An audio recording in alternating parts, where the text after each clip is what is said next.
10th row of the grid is going to be 169 Marcus Williams, 196 Ian Howard. Those are the first two cars in the Puma Cup, with row 11 being 163 Luke Johnson and 52, which was started by Neil Jackson. 12th row of the grid is 21 Brendan Hibbard, which is Gareth Congrove, with row 13 being 142 Matthew Jackson, and 26, which is 420 Kev Smith.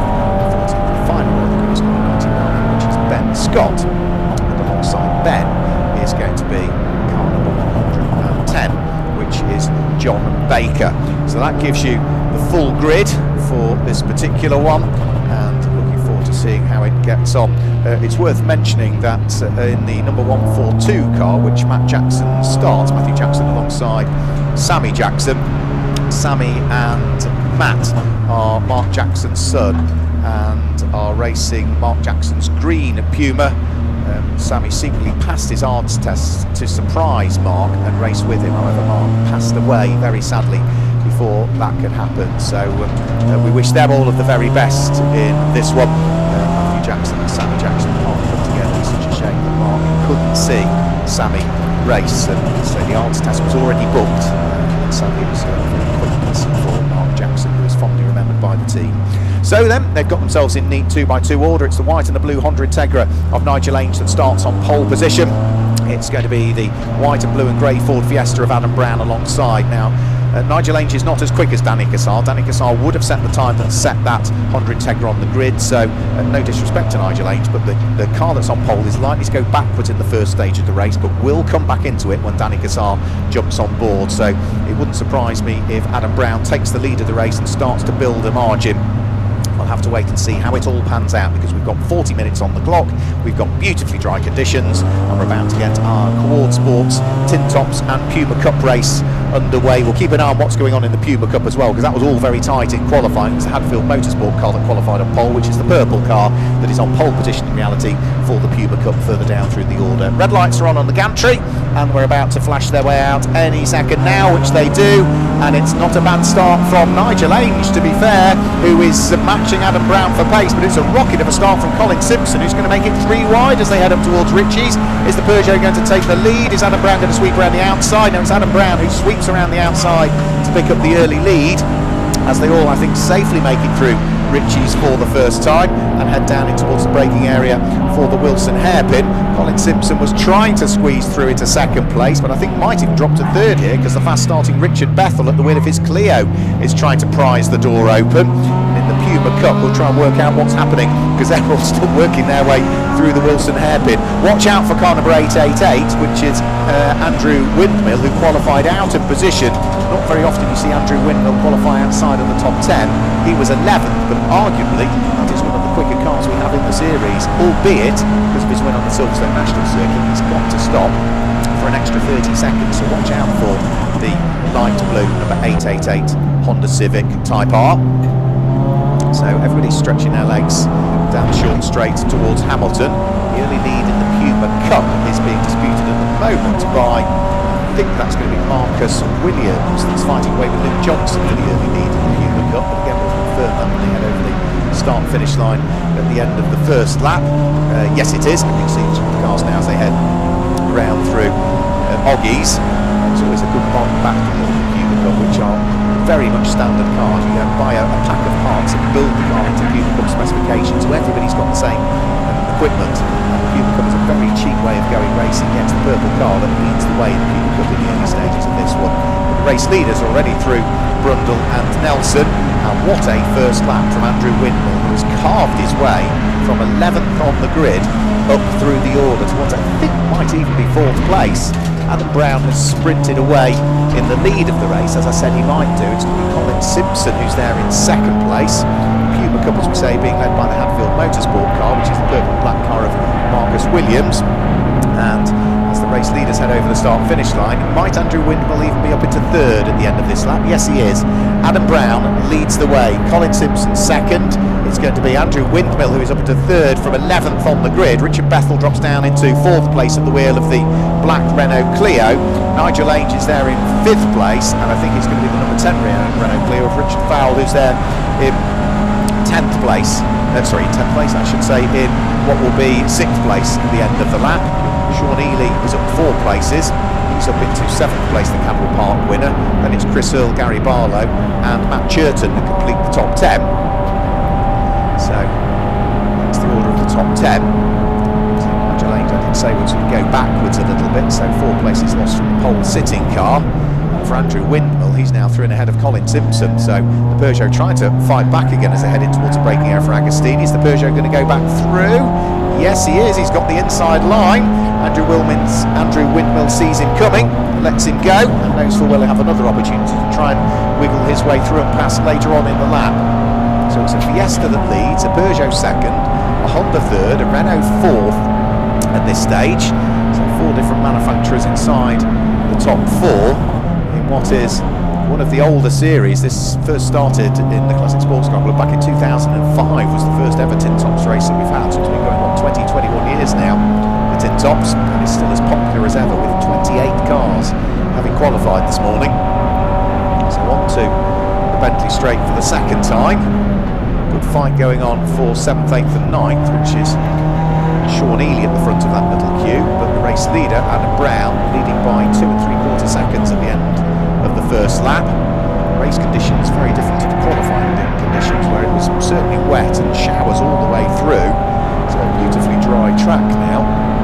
I suspect most of the teams will look to the skies and realise that, yeah, dry setup was the way to go. So just harden up that suspension a little bit, tweak the tyre pressures appropriately. As right the way around the outside at Coreham goes Andrew Windmill to try and pick up 2nd place, but then runs very wide at Murray's, all over the curbs, all over the grass, and drops back down to 3rd once more. So Adam Brown leads the way. Colin Simpson in 2nd place. Andrew Windmill, despite his best efforts to try and grab 2nd place, remains in 3rd following that grassy moment, heading out of Murray's that time through. And Richard Bethel going beautifully well in 4th place at the moment.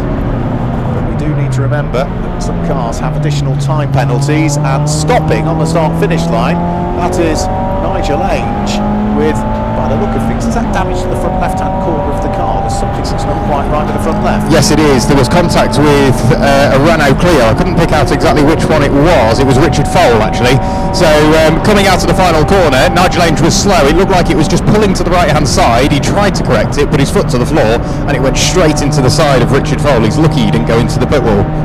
So I only just saw the tail end of that, so Richard Fole then maybe with a little bit of damage to his car, but Nigel Ainge's car is trying his very best to try and get it out of harm's way, but the safety car is coming out because despite the best efforts of Nigel Ainge, the car sort of bounced up and down, and clearly with that damage to the front suspension it's done something to the drive shafts or something like that, which has stricken the car right up against the pit wall. It is going to need a recovery to it, and it means that the safety car has no choice but to be deployed. The leader of the Puma Cup is still going to be going the way of the purple car of Marcus Williams, which is the Hadfield Motorsport prepared car. I know Mark Hadfield is here this weekend. His father used to be a long-time racer at Aston Martin in the swinging 60s some years ago. A mixture of Triumphs through into things like Pumas, and even in the Tin Tops for a period of time. Pacific was Hadfield. So there is the stricken Hillwood Autos car. Marshall chatting to Nigel Ainge. Obviously the damage on that side of the car, the damage is all on the front left-hand corner of the car. That's a bit of pill to swallow for the car that qualified on pole position. So Nigel will hop out of the car. He'll be bitterly disappointed with that. There you can see from that long angle shot the left-hand side of the car. As you look at the screen, if you're looking at the live stream, you can see the damage to the near side wheel. Yeah, that's where I think initially it all went wrong. I don't know whether he hit the curb or hit another car, and something just started to snap or break away on the car, and that's when he was struggling to keep the car in a straight line and straight into Richard Fole. An innocent sort of accident, nothing malicious at all, but it's just so happened that two cars in the same place, one with damage, happened to meet each other. Richard Fole was running in 7th position at the time that happened. Just looking for where his Renault Clio is. It is not all also coming back through, so this car must have stopped somewhere also out on the circuit. Just into Parc Ferme, I think. Right. It tucked itself away. Did it, right, okay, thank you for that, Jack. So that is both cars that were involved out of the race. Safety car out there. We are 2 minutes away from the pit window opening, and my understanding of the regulations is correct, is that in the event of the safety car or a code 60 being deployed or released during the pit window, well, it will be deployed during the pit window. We don't get this cleared in 2 minutes, which I don't think. The pit window will be extended until the end of the race. Yeah, we're going to get the whole grid through the pit lane. Is the pit window open? No, we're 1 minute and 45 away, but by the time they're round, so by the time they're round, pit window will be open.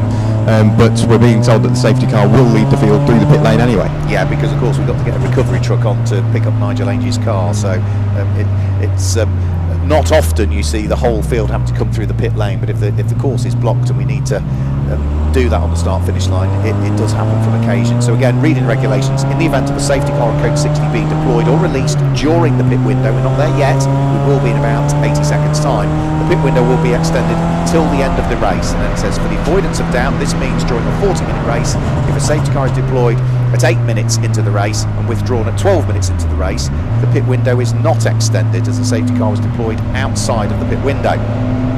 If the safety car is deployed at 12 minutes into the race and withdrawn at 15, the pit window will remain open for the remainder of the race. I'm not sure that clarifies it for me. Is it released and deployed during the pit window? Yeah, what if it's deployed or released and then comes back in during the pit window? It all gets a bit confusing, doesn't it? Yeah, I'm trying to double read that again. For the avoidance of doubt, which has just created more doubt. Window is deployed at 8 minutes, which it roughly was actually, and withdrawn at 12. The pit window is not extended, so it might not be extended. We've got another car that's stopped as well, and that is the Proton Persona that has stopped, which is going to be Richard Field and Richard Jason Field, which has stopped out on circuit. So I think if we can get this tidied up, I don't think the pit window will be extended, just to look for the clarification there. So I think the field will work its way through the pit lane. I think the pit window probably will not be extended, rather than, so I'm going to correct what I said a little bit earlier on, because the regulations almost identify the time that we saw this safety car come out, which says if it comes out 8 minutes into the race and finishes after 12 minutes, it won't count. So I think it is just still going to be the standard pit window that we'll look towards, but as ever, the Holmes Recovery Unit will try and be as quick as they can in getting this incident cleared up. And you can pit under safety car as well, can't you, Mark? You can, and why would you not? Yeah, exactly. It saves you so much time. Good luck down there. It's going to be busy. So I can see where the Proton Persona is now. That's stopped on the run towards Palmer. So the Richard Field Persona is being pushed out of harm's way. You mentioned that Richard Fowles' car had gone in towards Parc Ferme. No, that car is now also being put onto the back of the flatbed recovery unit. So that is another car that is in need of recovery from out on circuit. So that's 3 cars now that have all retired. The Proton's going to be pushed onto the infield of, what's it to say, the inside of Palmer. The approach towards Agostini is where that car will be pushed out of harm's way. So good work by the marshals there. Thank you to all of our marshals for all of their hard work over the course of this weekend. If you want to get involved in marshalling, marshals.co.uk, marshals.co.uk, the official website for the British Motorsport Marshals Club, where you can sign up to a taster day, get a guided tour almost in the morning from an experienced marshal and show you all of the different areas where you can volunteer, because it's not just the marshal's post. You've got pit lane, you've got assembly area, Parc Ferme, race control, we need people. They sometimes come up into the commentary box to see what we do up here as well. So marshals.co.uk, guided tour in the morning. You head out onto a marshal's post in the afternoon, where you'll have an experienced team around you to show you how marshalling works out on an individual marshal's post. So why not sign up to a marshal's taste today? Marshals.co.uk, the official website for the British Motorsport Marshals Club. So the safety car, Jack, is just heading round through Murray's, and with that breakdown truck in the middle of the circuit, as you said, the whole field is going to be brought through the pit lane this time. Yeah, and we've got to keep an eye out for who is going to dive into the pit lane, into their pit box, apologies, because there will be a number of drivers wanting to do that, and I can't see why all of them wouldn't, because as we say, if you can pit under the safety car, it loses the net loss is way less, because the speed of other cars around the circuit. If anything, you can come in, stop, go back out there and immediately catch back onto the safety car queue, so it would save you so much time. I think Adam Brown is going to be directed in, the race leader. So too is the number 62 Colin Simpson. Is he going to pull in and serve his driver change? Adam Brown definitely is. Colin Simpson, unless he's at the top of the pit lane, he's going to stay out there. Andrew Windmill carries on up. Richard Bethel dives in. Andrew Windmill does now dive into his stop. Just in front of me comes Steve Papworth, so he stops. So too does Matt Churton. But now everybody's got to make sure they leave themselves a requisite amount of space to get back out of their back out of their pit box. But now the Puma Cup arrives and it all gets very busy indeed. Gary Barlow's also into the pit lane. So too is the 771 of Steve McDermott. So it's getting busy. Yeah, why would you not pit? As you say, the difficulty is now making sure that everybody's got enough space to get back out of the pit lane and are not blocking anybody else in. That's the difficult thing. Made sense to stop you now, mate. That's why we've done it. That makes sense. Yeah. I haven't started anything though, so. No, we've got it all, mate. We've got it all. Don't worry. Mark's just doing tyre pressures, not that we can do a lot, but good start though, mate. Pulled a good gap on it. I was just amending really. Yeah. I certainly was. This was my first pole position ever and my second Puma Cup race weekend. Ian Howard and Luke Johnson were putting the pressure on. This is where experience comes into play, and also radios and pit timers. As you can see, this is not a normal pit stop scenario for these races, but we made it work. We had already planned to err on the side of caution, perhaps a little too much here. If you look in the rearview mirror, that's position 1 lost, position 2 lost, just up ahead in the white Jacko car. That's position 3 lost. It just shows how much a pit stop can change a race. Head down now and see what I can do. Another challenge, everybody arrives at the same time, so everybody wants to leave at the same time. Yeah, I think we've had a change for the lead of the Puma Cup in the pit lane, because it looks like it's Luke Johnson has picked up the lead of the Puma Cup. Might be a quick look down, because remember, it is a minute and 30 seconds minimum pit stop time for everybody, unless you've got an extra time penalty, and everybody is the right side of it at the moment, including those that had extra time penalties to serve. For instance, Sean Ely needed to be at least 2 minutes in the pits. He was 2 minutes and 4. Andrew Windmill needed to be 2 minutes. He was 2 minutes and 17 in the pits, so he's lost a little bit of time there, actually, Andrew Windmill. He made good progress in the early stages, but has now lost a little bit of time in the pit stop. So the recovery truck heading through Ritchie's corner. Safety car still out there. I think Jackson will drive us this week.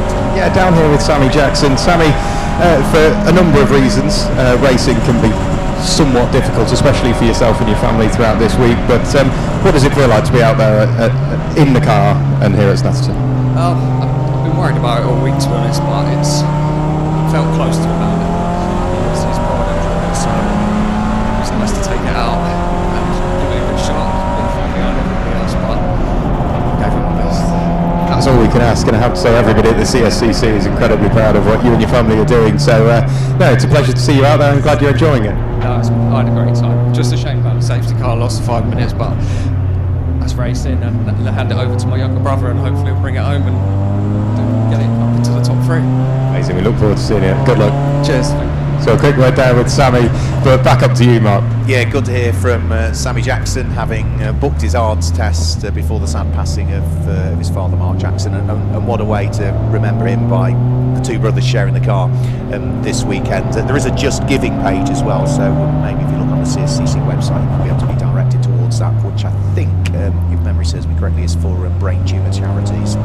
So the cars out there, safety car will be in at the end of this particular lap, and it is the car that's leading the race is as yet to pit. So this is going to be the car of Colin Simpson that is out front, but this car is really going to struggle to get a result now because they haven't pitted. John Baker will be getting a nosebleed because he's up to second place at the moment, but of course he will need to pit as well at some point. It's showing us them having pitted because that's largely because all of the cars came through the pit lane.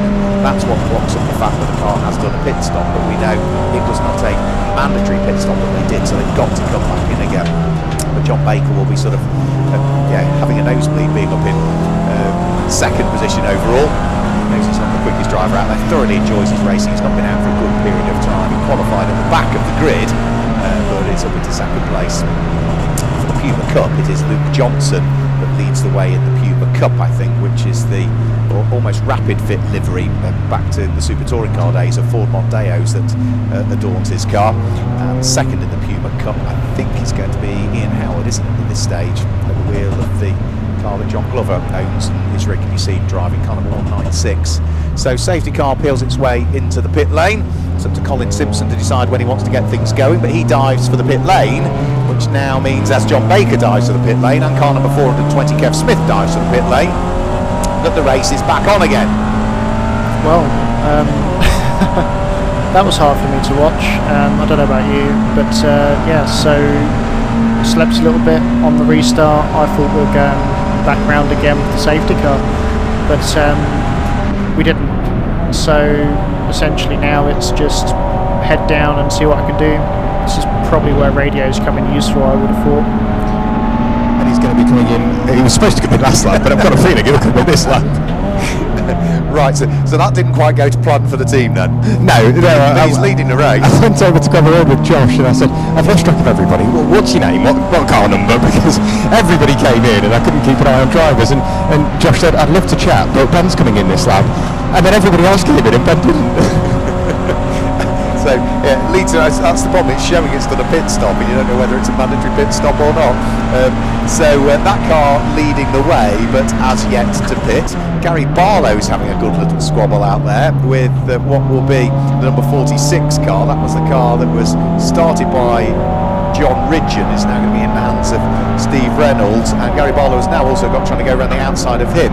Adam Brown's Ford Fiesta as they head round through Oggies, but Gary's not going to make that easy there. The cars that pitted this time through, so that is Colin Simpson now giving way to Steve Simpson.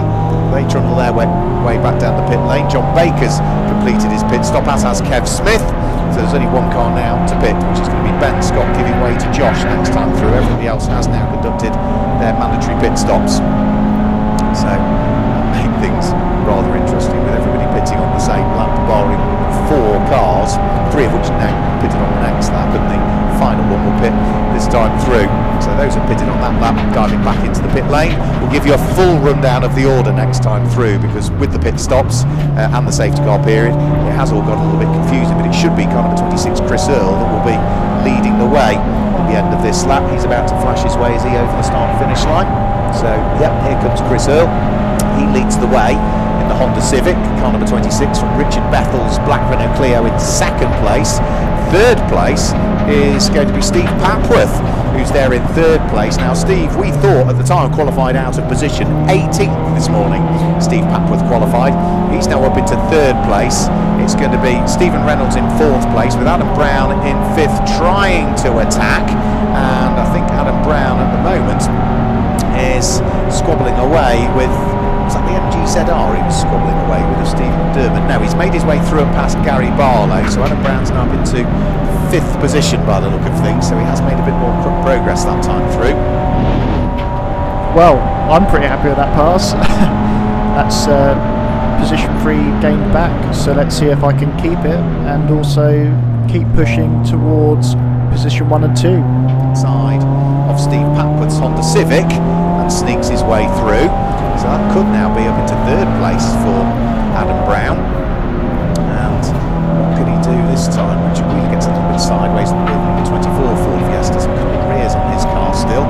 Into the pit lane does come Ben Scott that time through, ready to hand it over to Josh Scott. The Welsh flag proudly on the side of their Renault Clio. The lead of the Puma Cup that was going the way of Luke Johnson is no longer going the way of Luke Johnson, because it does look as though Ian Howard now has made it to the front of the Puma Cup, car number 196, as he flicks his way through Hamilton.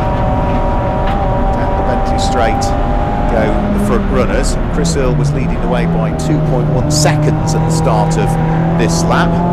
Incident between 86 and 10 will be investigated after the race. That was the car of Richard Fowle and Nigel Ainge coming together.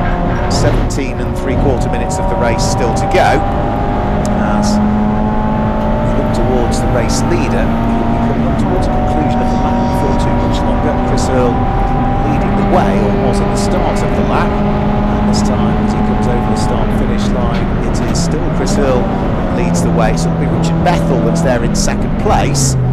Adam Brown will be up into third at the wheel of the Ford Fiesta. So it's Honda Civic that leads a Renault Clio, a Ford Fiesta sitting there in third place. The lead of the Puma Cup looks as though it's shuffled again this time through, because Ian Howard has fallen back behind Luke Johnson for the lead of the Puma Cup. Who have you got, Jack? I've got Ben Scott down here. Ben obviously just handed over to Josh with a slightly different start to the race than what is sort of normally expected, but all coming through the pit lane. We've then struggled to keep track of who's been into the pit stops, but you left that quite late. Was it simply a case of just couldn't find the room when everybody was pitting all at the same time? Yeah, I think that was the plan. We had an idea just to do about halfway, which we normally do. You know, we don't expect to be running at the front.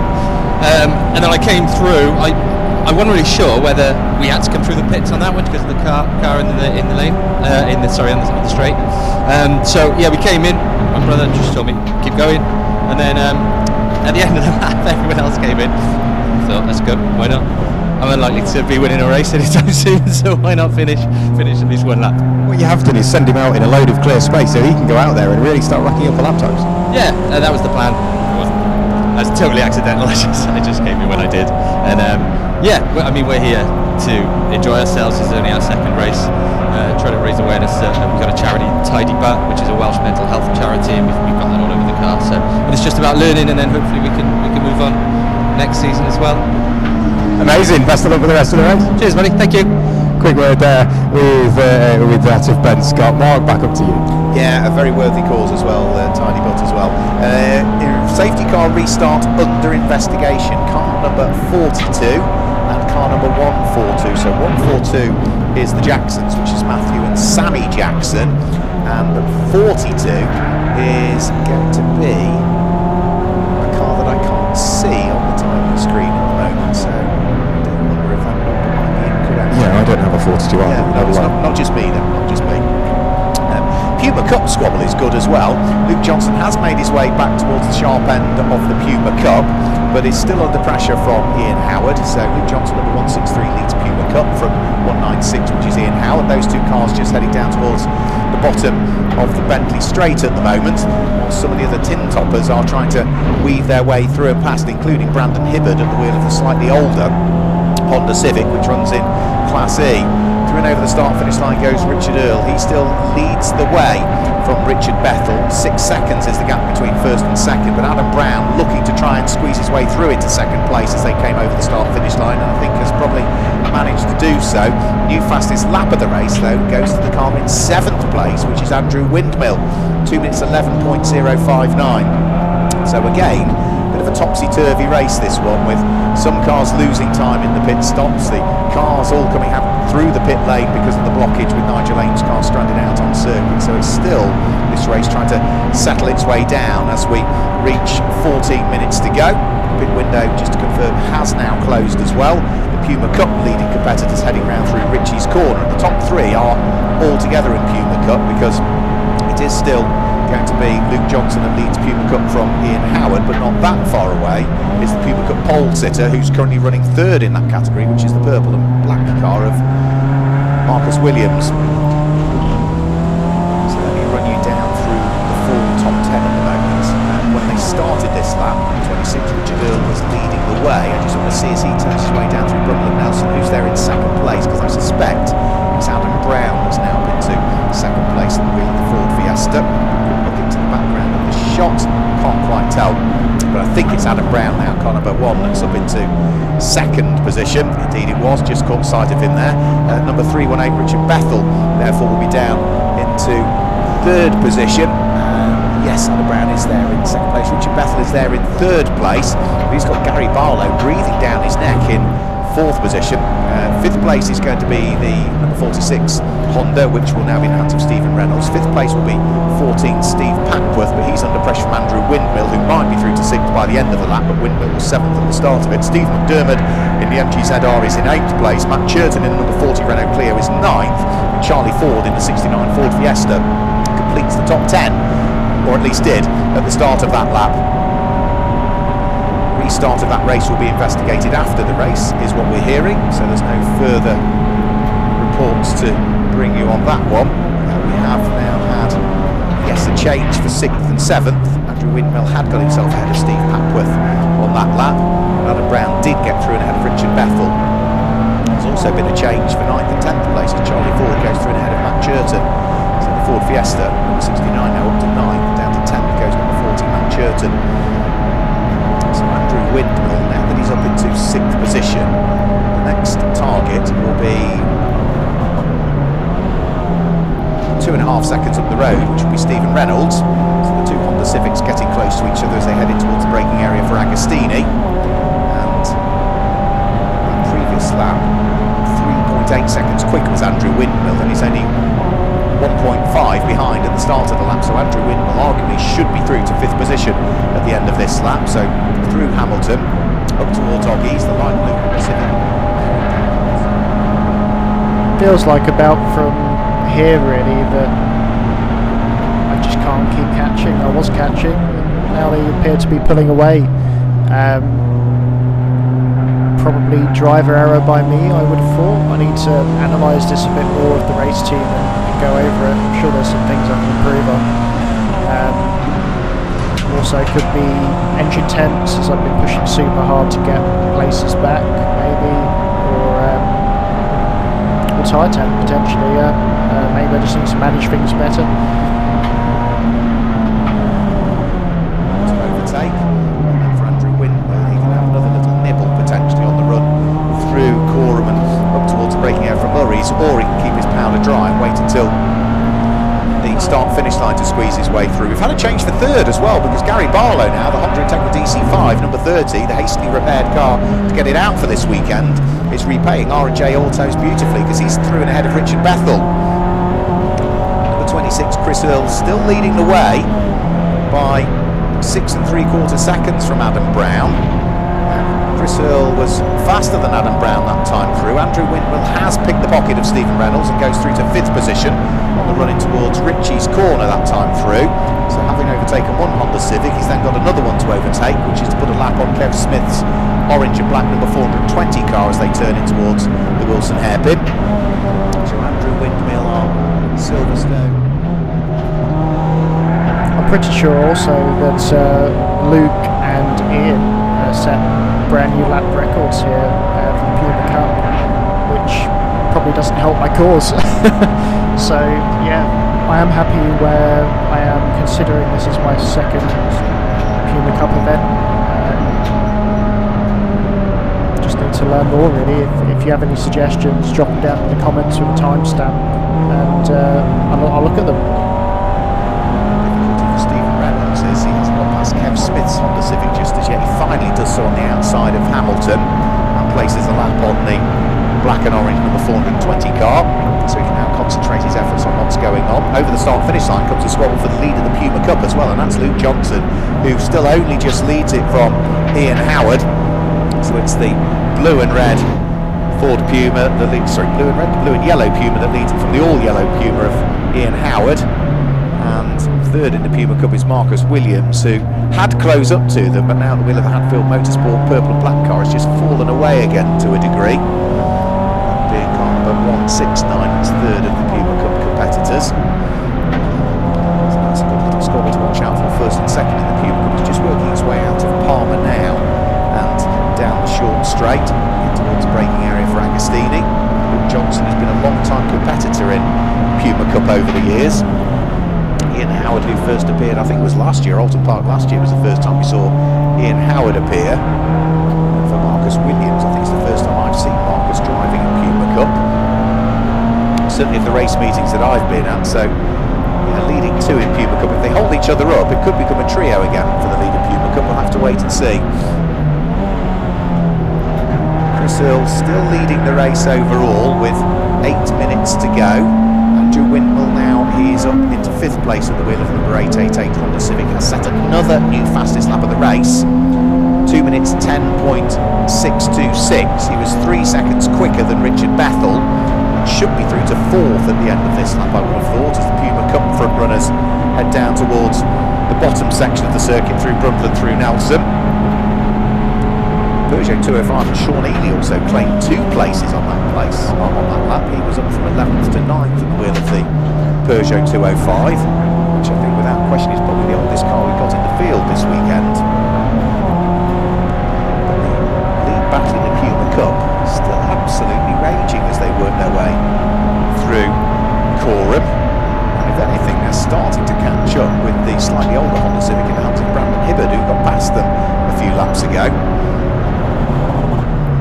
So trying to work his way back through is going to be Simpsons in there.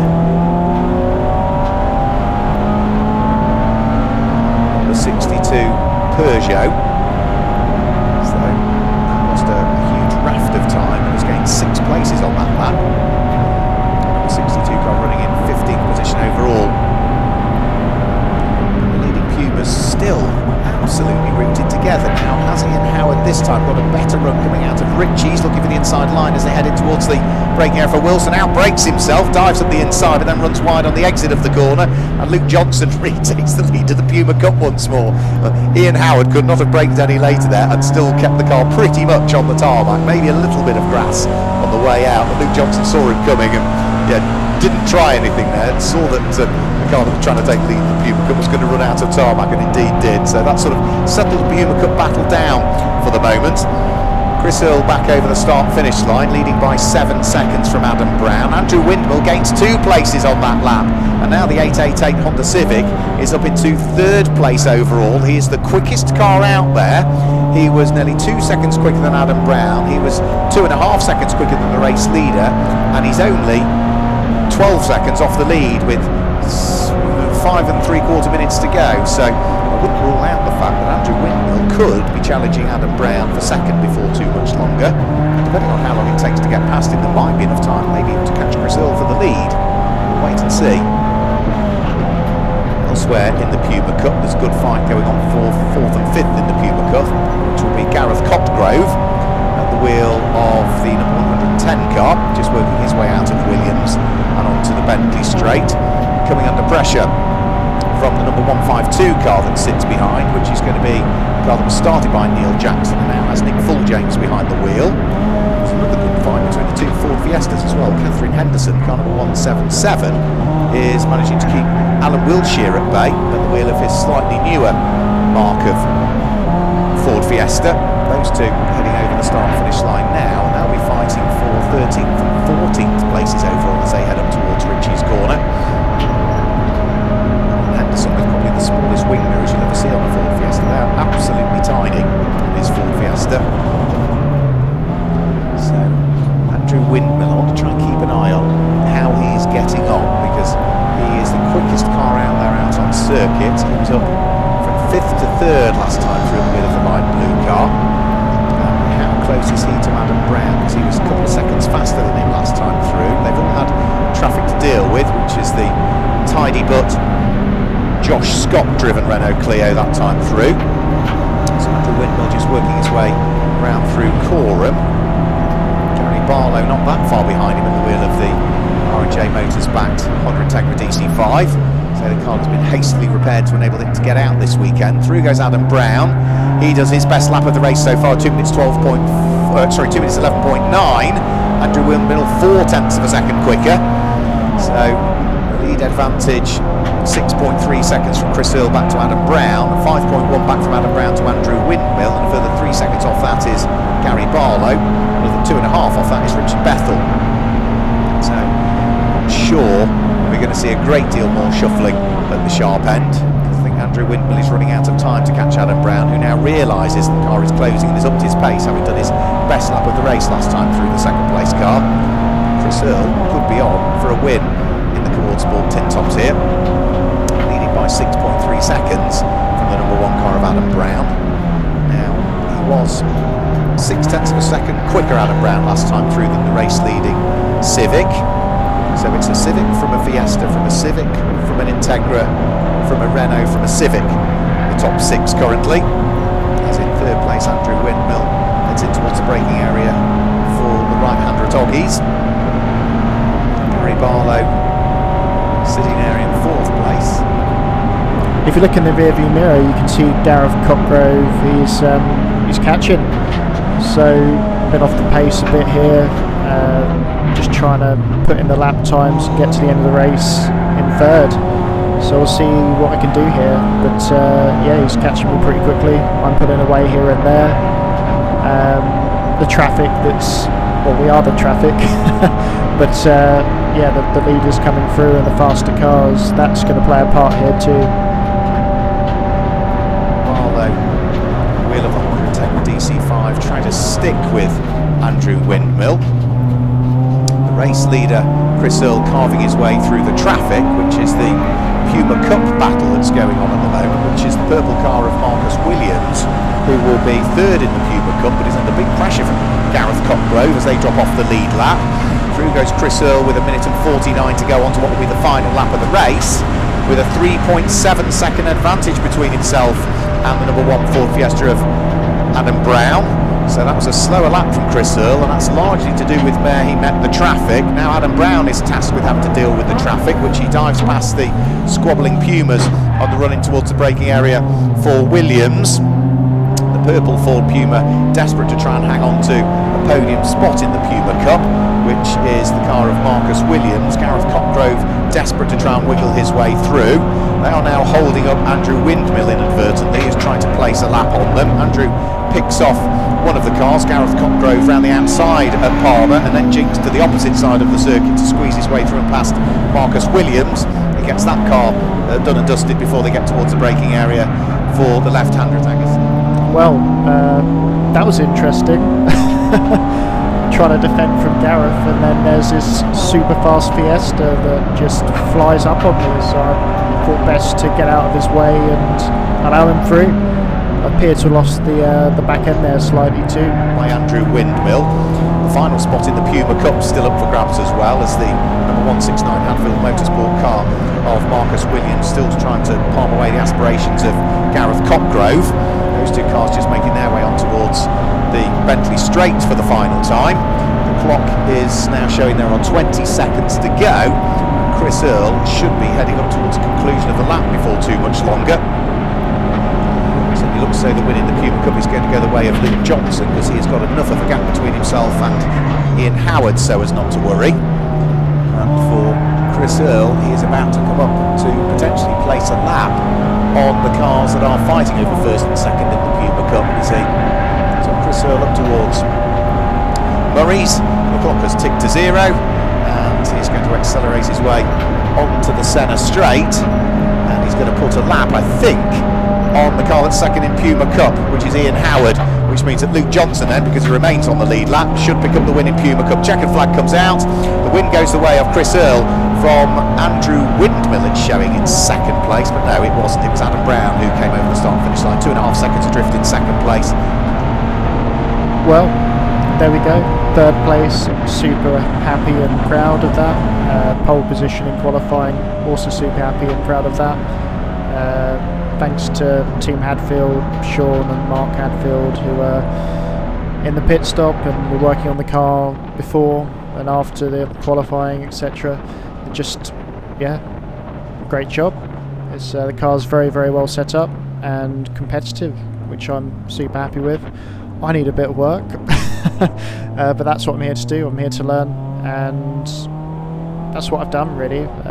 Lots of learning here. Also, thank you to somebody else who supports me, Nick at Biking Rehab and Fitness. He's changed my life, really. I had prolapsed a disc 4 years ago, and I've been working with him week by week over the space of about 9 months or so. It's honestly changed my life. Day to day, I can function properly, and the biggest thing is I can go racing. Yeah, highly recommend him. If you want to support the people who support me, then go to links in the description. They also support this car, which is Team Hadfield's car. It would be much appreciated. Thanks for watching. The win in the Puma Cup, just to confirm it, will go the way of Luke Johnson, who was the last of the cars that will finish on the lead lap. So he has not as yet taken the checkered flag in the Puma Cup, but the cars that finished second, third and fourth in the Puma Cup have all been lapped and therefore have taken the checkered flag. So it'll be Ian Howard who finishes second in the Puma Cup. It will be Marcus Williams who finishes third in the Puma Cup, and despite the best efforts of Gareth Cotgrove, he would just miss out on the Puma Cup podium